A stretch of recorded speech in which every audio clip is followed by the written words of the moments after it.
Ja Hikokilla kokeillaan tämmöistä tunkkisysteemiä. Elikkä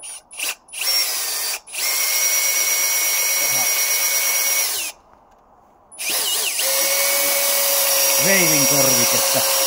Katsotaan nouseeko auto vai eikö nouse. Minäpäs laitan tänne ja mitenkä tässä käypi? Mitenkä tässä käypi? Katsotaanpas. Oho. Tää. Panna lisää pitoja. Katsotaan.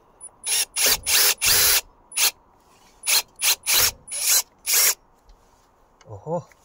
Ei vieläkään ollut pitoja.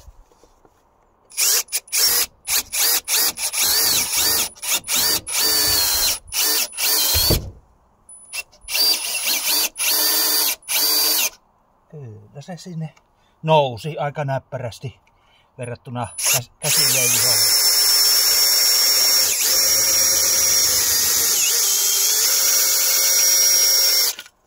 No. Sillä lailla.